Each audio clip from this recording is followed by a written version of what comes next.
바울이 그 사랑하는 제자 디모데에게 이렇게 권면한 말씀을 여러분은 잘 기억하실 것입니다.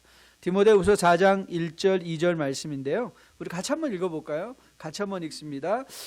하나님의 앞과 살아있는 자와 죽은 자를 심판하실 그리스도 예수 앞에서 그가 나타내실 것과 그의 나라를 두고 엄히 명하노니 너는 말씀을 전파하라. 때를 얻든지 못 얻든지 항상 힘쓰라. 범사의 오래 참음과 가르침으로 경책하며 경계하며 권하라. 자, 하나님께서 여러분과 저의 신앙 성숙을 도모하기 위하여 주신 은혜의 방편이 있습니다. Means of grace. 하나님이 우리에게 주신 은혜의 방편이 뭔가 하면 하나님의 말씀입니다. 그래서 공동체 안에서 하나님의 말씀이 온전하게 선포되어질 때 성도들은 그 말씀을 통하여 성숙하고 성장할 수 있게 되는 것이죠. 그런데 아쉽게도 이 세상에는 마치 불량식품이 있는 것처럼 불량 말씀도 있습니다. 불량식품이 있는 것처럼 불량 말씀도 있어요. 우리가 불량식품을 잘못 먹으면 그 불량식품 때문에 몸에 병이 나는 것과 같이 우리가 불량한 말씀을 잘못 먹으면 우리의 영혼의 병이 날 때가 많이 있습니다. 그렇기에 성숙과 성장을 추구하는 주의 백성들은 항상 주의할 게, 항상 하나님 앞에 간구할 게 뭐냐면, 하나님 분별의 은사를 제게 주세요. 분별의 은사를 주세요. 그래서 제가 듣고 있는 말이 좋은 말인지 불량품인지 우리 자녀들에게 교육하잖아요. 이거는 불량식품이야, 너 먹으면 안 돼. 계속해서 우리가 교훈하는 것처럼 우리 또한 하나님 성령에 의지해서, 하나님 제가 불량 말씀과 좋은 말씀을 구별해서 좋은 말씀을 받아들임으로 하나님 나라 안에서 성숙하고 건강하게 성장하는 주의 백성 되게 도와주세요. 저는 여러분과 우리의 이 땅에 살아가는 동안의 이 신앙생활 중에 이 기도가 결단코 끊이지 않게 되기를 주님의 이름으로 축복드립니다. 자, 그러면 좋은 설교가 뭘까? 우리는 좋은 설교의 유형을 지난 주간에 베드로를 통해서 2번이나 들어보았어요.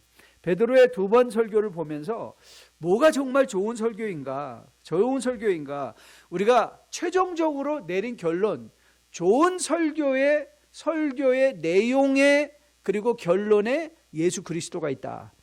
크리스도 센트릭한 것이다.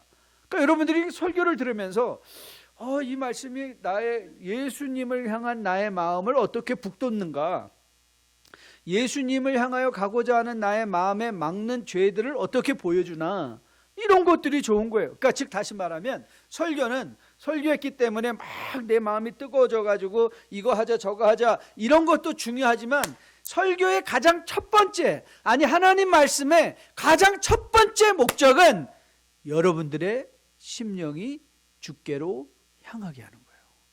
주께로 향하게 하는 것. 그래서 설교는 그리스도 중심적이다.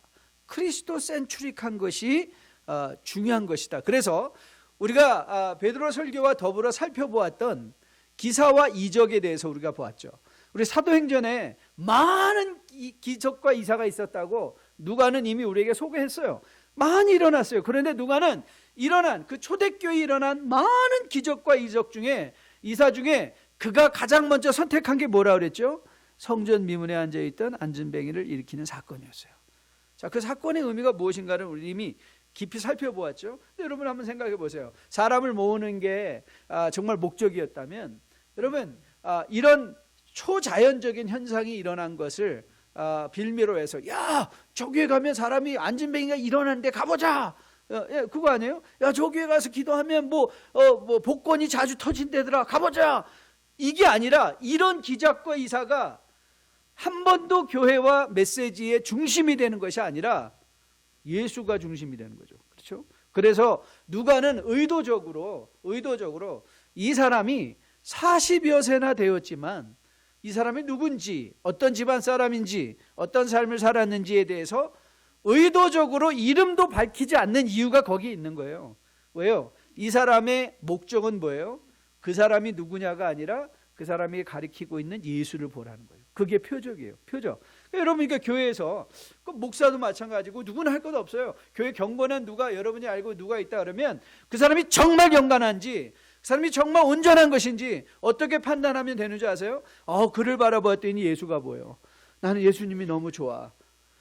아니면 그 사람 밑에서 계속 그 사람의 영향권에서 통제를 받고, 이거는 잘못된, 아무리 경건하고 아무리 거룩해 보여도 그건 잘못된 것이죠. 우리는 다 뭐에 불과할 뿐이에요? 표적에 불과할 뿐이에요. 표적에 불과할 건. 그러니까 우리가 하는 말, 우리가 하는 행동, 모든 것은 다 그리스도를 가리키는 것이에요. 그리스도를 보게 하고, 그래서 사람들의 눈이 그리스도와 만나면 그 인생의 해결이 되는 거예요. 그 인생의 문제가 해결이 되고, 그 인생의 진정한 축복과 가치를 판단할 수 있는 성숙한 능력들이 이제 생기는 것이죠. 자, 그래서 저는 오늘 본문이 왜 중요한가 하면, 오늘 본문은 하나님께서 이 좋은 설교를 베드로를 통해서 했는데, 자, 그 베드로의 설교의 반응을 이제 좀 보려고요. 반응을 보려고 하는데, 여러분, 우리는 이미 좋은 설교에 대한 반응을 우리는 살펴보았어요. 어떤 설교가 좋은 설교냐? 우리의 마음에 돌이켜서 악을 버리는 것이다. 그렇죠. 우리가 3장에서 확인한 사실이죠. 3장 19절에 26절에서 동일한 말씀이 2번 등장했죠. 여러분, 좋은 설교는요, 죄로 말미암아 우리의 죄가 드러나서 우리 가슴을 치고, 내 가슴을 치는 게 아니라 내 가슴을 치고, 그리고 돌이키는 거죠. 누구에게로 돌이켜요? 하나님께로 돌이켜서 이제 세상의 악함을 버리고 그리스도의 의로움을 쫓아간다. 그리스도의 의로움을 쫓아간다. 자, 그것이 하나님께서 기대하는 반응이에요. 자, 봅시다. 우리가 함께 분석했던 우리 베드로 설교, 한 번은 3,000명, 오늘은 5,000명. 자, 그럼 여러분, 베드로 설교에 여러분이 학점을 매긴다면 몇 점을 매길 수 있을까요? A+. 그런데 또 베드로의 헬라어는요, 좀 매끄럽지 않아요. 베드로의 설교, 이게 여러분들이 한국말을 읽어보면 어떤 글들은 이거는 투박해, 이런 느낌이 올 때가 있잖아요. 참 베드로 설교는 투박해요. 그냥 cut to the point, 그냥 본질만 그냥 딱 얘기하고, 그 반면에 이제 조금 이따 사도행전 7장 가서 볼 스데반의 설교나 또 곧 연이어서 나오는 바울의 간증 같은 걸 얘기해 보면요, 굉장히 유려한 헬라어를 사용해요. 굉장히 유려한, 아주 매끄러운 헬라어를 사용하는데, 베드로의 설교는 투박해요. 굉장히 투박해요. 그렇기 때문에 B-를 줄까? 그런데 여러분 보세요. 오늘 말씀의 진정한 그 능력은 뭐라고 그랬죠? 그 말씀이 매끄럽게 전해졌냐가 아니라 말씀을 듣고 어떤 반응이 일어났느냐, 그렇죠? 말씀을 듣고 어떤 일이 일어났어요? 베드로의 설교가 아무리 투박하다 할지라도 3,000명이나 5,000명이나 회개하는 역사가 있잖아요. 그러니까 이 베드로의 굳이 설교를 우리가 점수를 매긴다면 뭘 줘야 돼요? 슈퍼 A+++++. 그런데 놀라운 반응을 우리가 4장에서 보는 거예요. 이렇게 좋은 설교를 듣고, 맞아요, 5,000명이나 돌이켜 회개하고 예수를 믿고 돌아오는 역사가 일어났어요. 그럼에도 불구하고 그런 반응만 있던 것이 아니라는 거죠. 그런 반응만 있던 것이 아니에요. 자, 4장인데요. 4장 1절 2절을 같이 한번 여러분의 귀에 들릴 정도로 소리내요. 한번 같이 읽어보겠습니다. 같이 읽습니다. 시작. 사도들이 백성들에게 말할 때에 제사장들과 성전 맡은 자와 사두개인들이 이르러 예수 안에 죽은 자의 부활이 있다고 가르치고 전함을 싫어했다고 적혀 있어요. 진리가 선포됐는데도 싫어하는 사람들이 있더란 말이죠. 여러분, 진리가 선포해도 싫어하는 사람이 있는데, 여러분 살다가 여러분의 주변에 여러분 싫어한다는 사람 나오면 너무 놀라지 마세요. 그렇구나. 뭐 진리도 싫어하는데 뭐 나 같은 사람이에요. 계속 싫어하시다가 나중에 혹시 좋아지면 연락 주세요. 이렇게 하고 그냥 느긋하게 넘어가세요. 느긋하게. 자, 싫어하는 사람의 반응이 있어요. 싫어하는 사람의 반응. 근데 우리 여기서 싫어한다는 말은 디아폴레오라는 말인데요. 디아포네오라는 말인데, 이 말의 의미는 영어는 훨씬 더 싫어한다라는 차원이 훨씬 더 강한 의미를 갖고 있어요. 그래서 영어는 이 강한 의미를 선언하기 위해서 upset했다, annoyed 됐다, disturbed 됐다.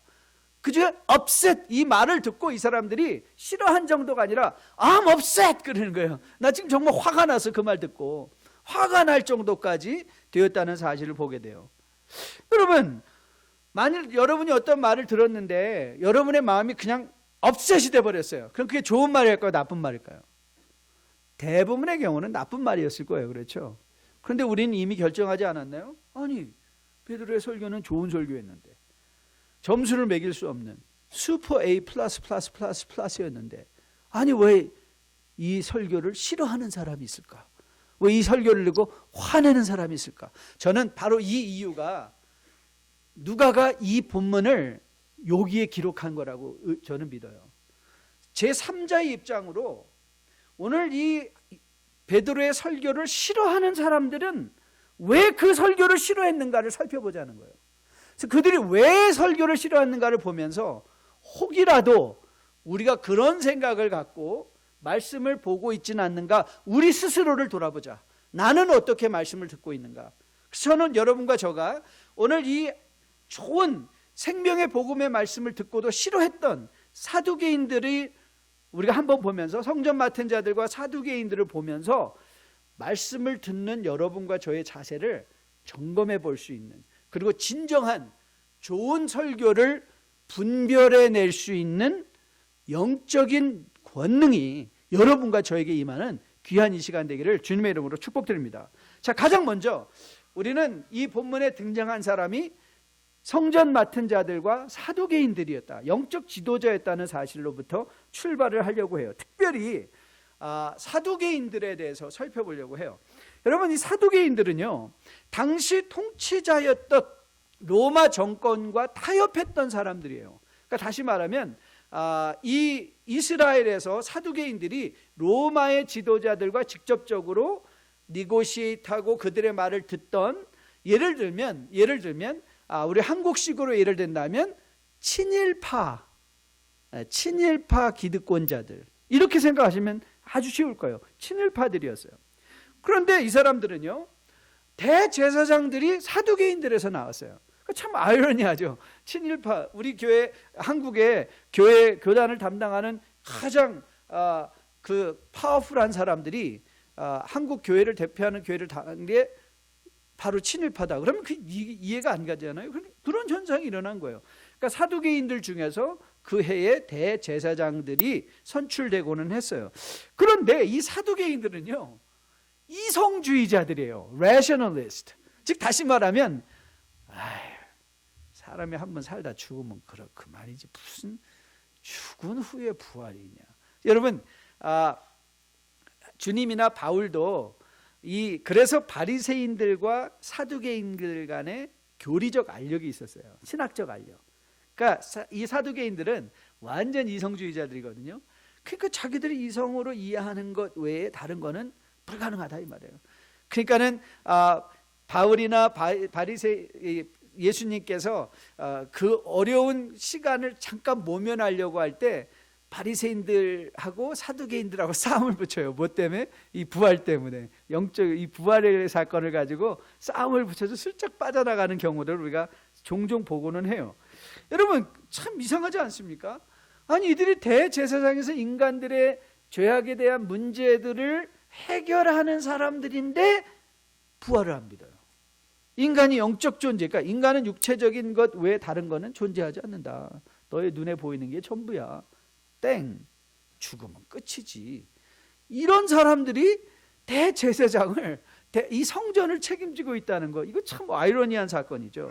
자, 여러분, 이런 마음을 가지고 오늘 이들이 베드로 사도의 이 설교를 들었어요. 그랬더니 이 사람들이 자기가 갖고 있는 생각들 때문에 인간이 무슨 부활을 해, 죽은 자가 무슨 부활을 해. 근데 여러분, 베드로의 설교의 핵심이 뭐라 그랬죠? 너희가 죽인 예수님이 부활하셨다는 거예요. 너희가 죽인 예수님이 부활하셨다. 그러니까 이들은 믿을 수가 없는 거죠. 믿을 수가 없는 거죠. 자, 사두개인이 믿었다 믿지 않았다가 우리에게 교훈이 아니에요. 여러분이 이렇게 생각하셔야 돼요. 사두개인이 믿지 않은 이유가 무엇일까? 그들은 자기 생각을 가지고 하나님의 말씀을 들은 거예요. 판단의 기준이 뭐라고요? 판단의 기준이 자기 지식이에요. 판단의 기준이 뭐라고요? 자기 느낌이에요. 판단의 기준이 뭐라고요? 자기 경험이에요. 자기 경험. 즉 다시 말하면 이들은 자기가 듣고 싶지 않은, 자기의 이성에 벗어나는, 자기가 이해되어지지 않는 말을 들었을 때 그들이 어떻게 된 거예요? 화가 난 거예요. 화가 난 거예요. 왜? 자기가 이해가 되지 않으니까. 자기가 이해가 되지 않으니까. 여러분, 이 사두개인들이 이런 차원에서 화를 냈던 이유를 또 하나 제가 구약 사건을 들어서 한번 말씀해 드려 볼게요. 여러분이 구약에서 출애굽한 백성들이 모세가 하나님의 말씀을 받으러 올라간 사이에 내려옴이 더딤을 보고 어떤 일을 했죠? 금송아지를 맞는 사건이에요. 그 사건이 굉장히 중요한 사건이었거든요. 근데 여러분, 우리는 그거를 좀 더 깊이 생각하지 않는 것 같아요. 이번에 성경 읽기 할 때 그 사건을 여러분이 다시 한번 좀 더 깊이 읽어보셨으면 좋겠어요. 그 사건의 의미가 뭔가, 여러분, 백성들이 아론에게 요청을 했어요. 우상을 만들어 달라. 근데 그 우상이 어떤 우상이었는가? 이게 단순한 금송아지가 아니었어요. 왜냐하면 출애굽기 32장의 말씀을 보면, 출애굽기 32장에 이렇게 그들이 이 가져온 금으로 금송아지를 만든 후에 아론이 이렇게 말합니다. 자, 여러분의 눈으로 성경을 보면서 확인해 보세요. 이렇게 말했습니다. 이스라엘아, 이는 너희를 애굽 땅에서 인도하여 낸 너희의 신이다 그랬어요. 자, 다시 한번요. 자, 이게 출애굽기 32장 4절 후반부 말씀인데요. 이스라엘아, 이는 너희를 애굽 땅에서 인도해낸 너희의 신이다. 그리고 자, 5절부터 이제 5절 6절인데요. 잘 한번 5절 6절도 여러분 한번 읽어보면서 여러분 스스로 한번 들어보세요. 자, 5절 6절 같이 읽습니다. 아론이 보고 그 앞에 제단을 쌓고 이에 아론이 공포하여 이르되 내일은 여호와의 절이리라 하니. 자, 여러분 보세요. 아론이 선포한 게 무슨 날이었어요? 여호와의 날이었어요. 자, 그들이 여러분, 우리가 4절에서 보았을 때 이스라엘의 삼척동자도 그들을 애굽에서 이끌어낸 신이 누구인지 알아요. 누구죠?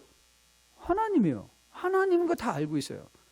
그런데 그렇다면 오늘 이 32장 사건의 핵심적 내용이 뭐냐? 이 사람들은 무슨 다른 신을 만들어낸 거 아니라, 금송아지가 다른 신이 아니라 하나님에게 형상을 입힌 거예요. 그렇죠? 이해가 되셨나요? 하나님의 형상을 입힌 거예요. 자, 그럼 여기서 여러분이 잠시 생각을 해보셔야 돼요. 아니, 왜 사람들은 왜 이렇게 자꾸 신의 형상을 만들려고 할까? 그리고 하나님은 십계명에서 왜 그렇게 하나님에 관련된 어떤 상도 만들지 말라고 하셨을까? 왜 그러셨을까? 자, 여러분, 우리가 섬기는 하나님은요, 인격적인 하나님입니다. 즉 다시 말하면 인격적인 하나님은요, 서로 교제하기, 우리의 지성과 감정과 의지를 가지고 서로 교제하기 원하시는 하나님이 인격적인 하나님이에요. 여러분, 우리가 누군가와 인격적 교제를 맺는다라고 할 때 그 인격적 교제에 핵심이 있습니다. 아, 우리는 인격적 관계야 라고 할 때 그 인격적 관계는요, 기다림입니다. 기다려주는 거예요. 기다려주는 것. 그런데 윽박지르고 부부관계도 이렇게 보면 이 부부가 참 좋은 인격적 관계로 잘 살고 있구나 하는 걸 볼 수 있을 때는요, 서로가 서로의 잘못이나 서로에게 대해 이렇게 기다려주는 여유가 있어요. 그리고 상대방이 말할 거를 기다려요. 그런데 이 사이가 안 좋은 부부일수록 상담을 하다 보면요, 금방 보여요. 왜냐하면 안 기다려요. 자기 말만 해요. 계속 자기 말만 하고 기다리지 않고 상대방이 어떻게 지금 마음을 쓰고 있는지에 대해서는 아무런 느낌이나 배려함이 없어요. 여러분, 하나님께서 우리 인간이 왜 여호와의 하나님의 상을, 왜 우리는 우상을 쉽게 여기는가? 우상은요, 평상시에는 아무런 관계없이 살다가 내가 필요할 때 가겠다는 거예요. 즉 내가 통제를 하겠다는 거예요. 여러분, 보이지 않는 하나님은요, 우리는 기다려야 돼요. 보이지 않는 하나님이 나에게 말씀해 주실 때까지 기다려요. 그러니까 신앙생활의 핵심은 기다리는 거예요. 여러분들은 많이 기다리셔야 돼요. 우리가 자녀들과의 관계 속에서도 많이 기다리는 것처럼 하나님과의 관계도 때로는 우리한테 오랫동안 침묵하실 때도 있어요. 하지만 믿는 사람, 성숙하는 사람은요, 하나님의 말씀이 임할 때까지 뭐해요? 기다려요. 기다리는 거예요. 그 기다림. 하지만 인간들은 기다리고 싶어 하지 않아요. 그래서 어떻게 해요? 마치 그들에게 있어서 하나님은 어떤 하나님을 그들은 원하냐면 알라딘의 램프에 갇혀있는 하나님을 원하세요. 하나님 그냥 거기 계시다가 내가 문지를 때나 나와서 도와주세요. 평상시에는 내 마음대로 살 테니까 거기에 계시다가 내가 문지를 때 나오라고. 여러분, 자 보십시오. 자기 편리함을 위해서 신앙생활을 하는 거죠. 자기의 편리함을 위해서. 하나님께서 출애굽에서 진노하신 것은 하나님은 인격적인 관계를 가지고 400년 동안 이스라엘을 돌보시며 그들과 함께 드디어 만나 아버지와 자녀로서의 아름다운 신앙의 나라를 이루어가기 원하셨던 그들에게 있어서 하나님은 단지 힘있는, 자기들이 사용하고 싶어하는, 통제하고 싶어하는 하나님조차도 자기의 편리함과 자기의 생각에 맞춰 존재해야만 하는 그런 가벼운 존재로 여김받은 것에 대한 진노하심이었던 것을 보게 돼요. 여러분, 오늘 사두개인은 어떻습니까? 사두개인들은요, 자기가 믿고 싶이 원하는 것을 이미 마음에 다 정해놨어요. 나는 부활 안 믿어. 나는 영적인 거 이런 거 안 믿어. 그리고 그런 말을 전해졌을 때, 복음이 전해졌을 때 그들은 그 말에 대해서 어떻게 했어요? 업셋했어요. 업셋하고 그들을 잡아넣은 것이죠. 저는 여러분과 저에게도 이 말씀이 경고가 되고 그리고 교훈이 되기를 주님의 이름으로 축복드립니다. 우리는 어떤가요? 우리도 내가 듣고 싶어하는 하나님의 말씀을 정해놓고 그 말씀 외에 다른 모든 것들은 내치고 마는 그런 우를 범하고 있지는 않는가? 좋은 설교는 나에게 도움이 되는 게 아니에요. 여러분, 불량식품일수록 입에 맛있어요? 맛이 없어요? 맛있어요. 그러나 건강한 식품은 때로는 입에 맛이 없다. 때로는 쓴 것 같지만 건강한 식품은 우리를 심령을 살려요. 맞아요. 불량식품들은, 불량 말씀들은 늘 우리의 생각을 즐겁게 해줄 수 있어요. 하지만 그것이 늘 우리를 살리는 건 아니에요. 그리고 우리를 살리는 건 아니에요. 우리가 하나님 앞에, 저는 여러분과 저가 다시 한번 정말 내가 원하는 하나님 말씀 앞에 나올 때 저는 여러분과 저가 열려진 마음으로 하나님께 나올 수 있게 되기를 주님의 이름으로 축복드립니다. 내 생각을 가지고 하나님을 판단하는 것이 아니라 하나님의 말씀을 가지고 내 지식까지도 판단할 수 있는 여러분과 저 되기를 주님의 이름으로 축복드립니다. 두 번째 특징이 있어요. 이 사두개인들은요, 당시의 귀족층으로서 기득권자예요. 기득권자. They have all the rights in the society. 그 사회 속에서 그들은 다 이 모든 이익을 다 누리던 사람들이에요. 그런데 이 베드로 사도의 핵심적 설교의 핵심 내용이 뭐라고 그랬죠? 돌이켜 악함을 버리라는 거죠. 자, 그러면 그 말씀이 의도하는 바가 뭐죠? 너 기득권 다 내려놓아라 이거예요. 사두개인들이 왜 업셋했는가? 네, 그들의 기득권이 침범되었기 때문에 그래요. 그들의 기득권이 침범되니까 그들이 지금 요동하고 있는 거예요. 그런데 여러분, 이게 어찌 사두개인의 문제이기만 하겠습니까? 기득권을 빌미로 악을 악으로 지적하지 못하고 악과 타협하는 시대에 우리가 살고 있지는 않는가요?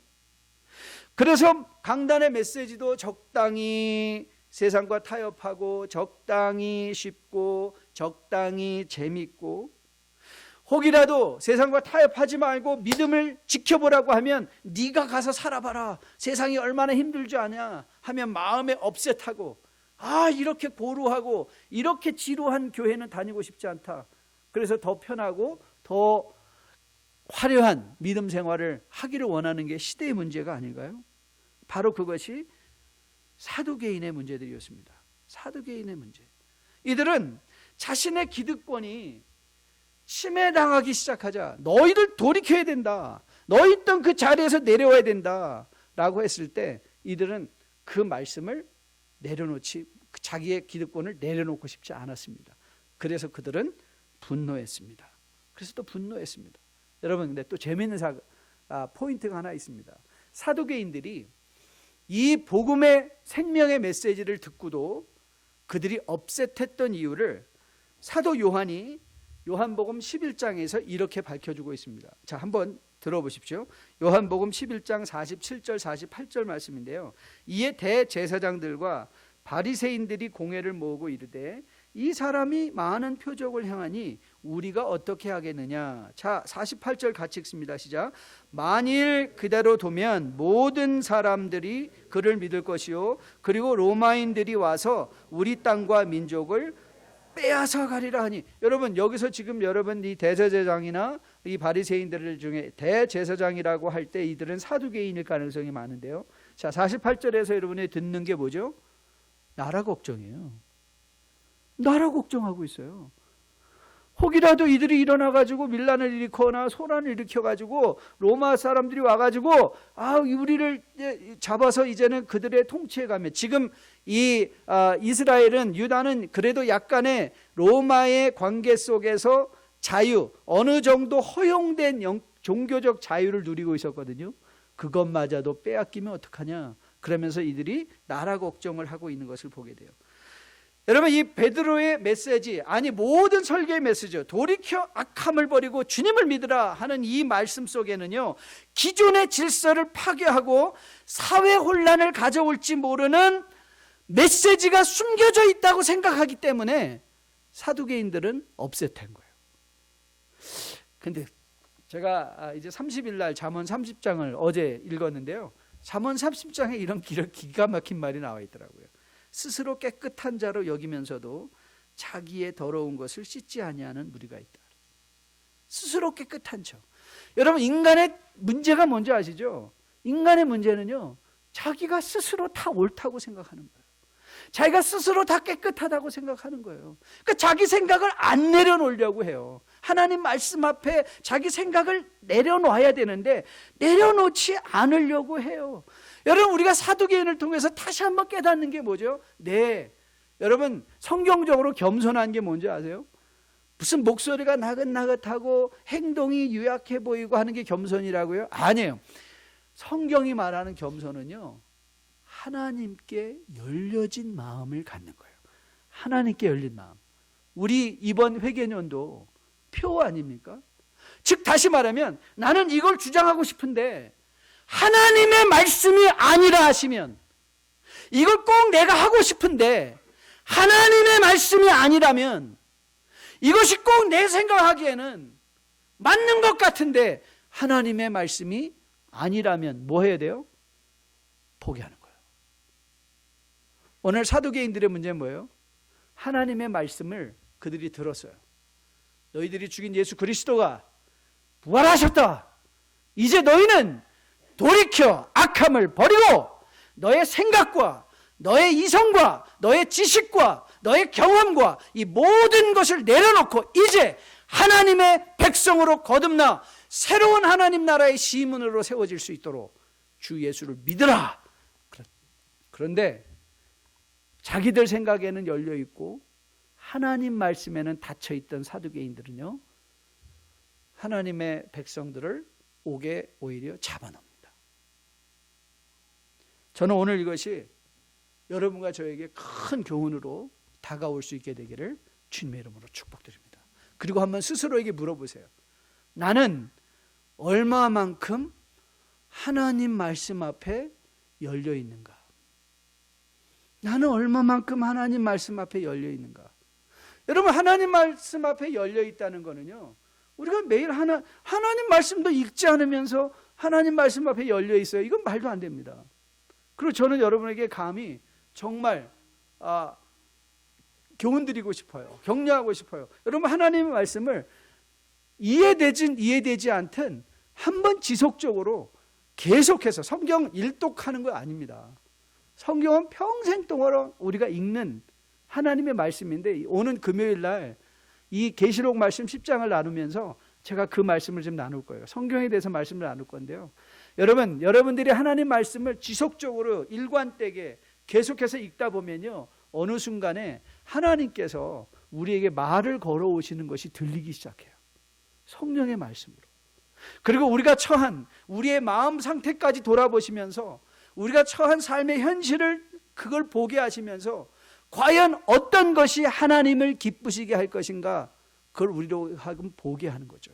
그때 진정한 믿음은요, 하나님을 바꾸려 하는 것이 아니라 우리를 바꾸는 것이 진정한 믿음인 거예요. 자, 그러면 하나님 앞에 열린 마음을 갖지 못한 사두개인들을 교훈 삼으면서 왜 하필이면 누가는 요 구절을 여기에다가 실었을까? 여러분, 이 말씀을 보면서 4절에서 누가는 이렇게 그 말씀을 마쳤어요. 이 말씀 믿은 자들의 수가 5천이나 되었다. 5천이나 되었다. 저는 이 5천이라는 숫자가 뭐 누가가 가서 하나 둘 셋 넷, 거기부터 저 하나 둘 셋 셋, 이건 아니라고 생각해요. 많은 사람이 믿었다는 거죠. 말씀에 많은 사람이 믿었다. 그래서 여러분 4절 말씀을 보면요, 4절 말씀이 아주 재밌습니다. 오늘 4절 말씀을 보면 이 한국말 성경에 꼭 문제가 있다고 그랬죠. 이 번역의 그 매끈함을 위해서 꼭 중요한 거를 꼭 헷갈리게 빼버리는 경우가 굉장히 많이 있어요. 4절 말씀 보니까 말씀을 들은 사람 중에 믿는 자가 많으니 이렇게 시작됐잖아요. 근데 이 헬라어 말을 헬라어 성경은 어떻게 시작하냐면 플로이, 많은 사람들을 가리키는 많은이라는 단어가 시작하고 그 다음에 굉장히 강력한 접속어가 등장해요. They, however, 그러나, 이 말이에요. 자, 이 3절과 4절을 연결시킬 때 이 그러나가 굉장히 중요해요.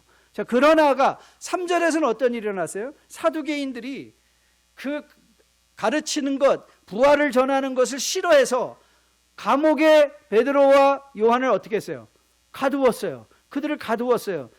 그러나, 이 말이에요. 그러나 베드로와 요한은 갇혔지만 그러나, 그래서 어떤 주석가가 이렇게 요 부분을 주석을 했어요. 한번 들어보세요. They could put Peter and John in the prison, but not the gospel. 멋있잖아요. 그들은 요한과 베드로는 감옥에 가둘 수 있었습니다. 하지만 복음은 가둘 수 없었습니다.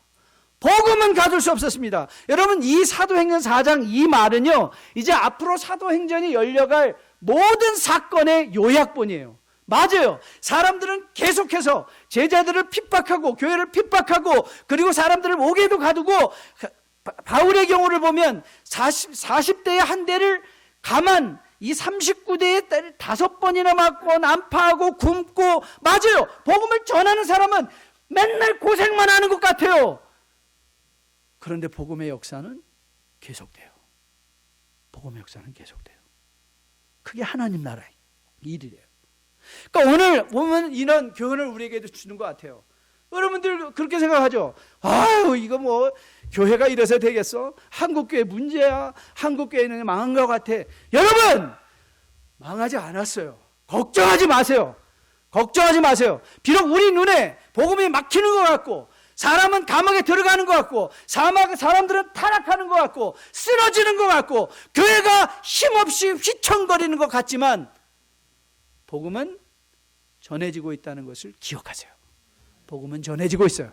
그리고 복음이 전해지는 한 복음은 믿어지게 될 것이고, 그 모든 하나님께서 작정한 사람들이 믿는 그날에 예수님은 다시 오실 거예요. 다시 오실 거예요. 그러니까 오늘 사도행전은 우리에게 이렇게 미리 예고편을 주세요. 교회가 이제 막 흩어질 겁니다. 교회가 이리 맞고 저리 맞고 교회 안에 여러 문제가 막 생길 겁니다. 그리고 우리에게 이렇게 말하는 거예요. 놀라지 마세요. 놀라지 마세요. 사람은 옥에 갇혀도, 사람은 넘어져도, 사람은 실패해도 복음은 실패하지 않습니다. 복음은 실패하지 않습니다. 여러분, 무당 종교와 기독교의 궁극적 차이가 뭔지 아십니까? 우리는 무당 종교, 너 무당 아닌데? 아니, 우리는 다 이 샤머니즘적인 이 전통이 우리 가운데 다 깔려 있습니다. 그래서 그거 여러분 주의 깊게 보셔야 돼요. 왜냐하면 우리의 문화 안에 이미 스며 있는 무당 종교적인 것이 우리 안에는 있기 때문에, 특별히 한국 사람 안에는 있기 때문에 그거를 우리가 잘 봐야 돼요. 근데 무당 종교와 이 기독교의 차이는 뭐냐면, 무당 종교는요, 아니 모든 우상 종교는요, 끊임없이 신을 바꾸려고 합니다. 그런데 기독교는요, 신을 바꾸는 게 아니라 우리가 바뀌는 거예요. 우리가 바뀌어요. 만일 우리가 끊임없이 내 생각과 내 원하는 것을 가지고 주님 앞에 나가서 우리의 기도가 끊임없이 I want this, I want that, 내가 이거 원하고 저거 원하고, 하나님 이렇게 해주셔야 되고 저렇게 해야 되고, 저 사람은 이렇게 넘어지고 이 사람은 이렇게 세워지고, 하나님 아시죠? 제가 하고 있는 거 다 아시죠? 제 계획대로 다 하시고 하나님 다 바꿔주세요. 안 하면 저 오늘부터 굶습니다. 저 오늘 굶을 거예요. 오늘부터 40일 동안. 이거 안 하면 가서 제가 보자 흔듭니다. 이제 흔들어가지고 넘어지게 할 거예요. 하나님 흔들어서 넘어지시기 전에 알아서 응답해 주세요. 여러분, 그거 강력한 기도 아닙니다. 진정한 기도는, 아버지, 내가 보니까 내 안에 힘이 있네요. 사람을 고칠 힘도 있네요. 문둥병자를 고칠 힘도 있네요. 죽은 자를 살릴 힘도 있네요. 그리고 주님은 겟세마네에서 저는 밤이 맞도록 기도하신 것 같아요. 주님은 그렇게 기도하셨을 것 같아요. 아버지, 저것들 제가 일어나가지고 한번 치고 싶은데, 한번 일어나가지고 그냥 해결해보고, 제가 그냥 간단하게 해결하고 싶은데요. 근데 아버지는 계속 그랬던 것 같은, 그랬었을 것 같아요. 아니야. 네가 죽어야 돼. 네가 죽어야 돼. 여러분, 주님의 기도가 왜 우리에게 교훈이 되는지 아십니까? 한 가지 사실을 보여주기 때문에 그래요. 우리는 맨날 주님의 기도를 뭘만 배우려고 하냐면, 땀이 피가 됐대, 열심히 하자, 이거를 배워요. 그거 중요해요. 열심히 하는 거 중요해요. 그런데 주님의 기도의, 겟세마네 기도의 진정 핵심은, 아버지, 나의 원대로 마옵시고 아버지의 원대로 하옵소서. 이게 핵심이에요. 이게 핵심이에요. 겟세마네 기도에서 누가 변해 나왔어요? 누가 변했어요? 아들 예수가 변했어요. 아들 예수님이 변해서 이제 하나님 아버지가 원하는 일을 자기가 하는 거예요. 여러분, 오늘 사두개인 중과 그 복음과 사두개인이 만났어요. 누가 변해야 되겠어요? 사두개인이 변해야 돼요. 그런데 이들은 변함을 거부하고 복음을 전하는 자들을 감옥에 가둬요. 그런데 그들은 깨닫지 못하고 있어요. 복음은 결단코 감옥에 갇히지 않는다는 사실을. 오늘 우리는 성찬 예배로 드립니다. 여러분, 성찬의 의미가 뭘까요? 저는 너무 이게 기가 막힌 것 같아요. 주님의 강림절에 주님의 죽으심을 기억한다는 것. 맞아요. 이건 너무 맞는 말씀이에요. 주님이 강림하신 이 주님의 죽으심과 부활하셔서 우리에게 생명의 떡이 되어주신 것, 우리의 생명의 피가 되어주신 것을 상기받지 않으면 강림의 은혜를 누리지 못해요. 그래서 우리는 12월 첫 주에 성찬을 드리는 거예요. 그리고 우리는 이 성찬을 하면서 다시 한번 우리를 바꾸기 위하여 친히 자기 몸을 먼저 죽여주신 그 예수님의 메시지 앞에 서는 거예요. 그리고 그 떡을 받으면서 우리는 기도하는 거예요. 하나님, 너무나 오랫동안 저는 하나님을 바꾸고 싶었습니다. 저는 너무나 오랫동안 제 아내를 바꾸고 싶었습니다. 누구를 바꾸고 싶었습니다. 누구를 변하게 하고 싶었습니다. 그런데 하나님, 오늘 제가 고백합니다. 내가 변하겠습니다. 내가 하나님의 말씀을 듣겠습니다. 내가 하나님의 말씀을 듣고 그것이 내 경험과 내 지식과 내 감정과 아무리 맞지 않는다 할지라도 하나님의 말씀이 옳기에 그 말씀을 순종하겠습니다. 저는 이 결단과 이 결심으로 여러분과 저가 성찬에 참여할 수 있게 되기를 주님의 이름으로 축복드립니다. 오늘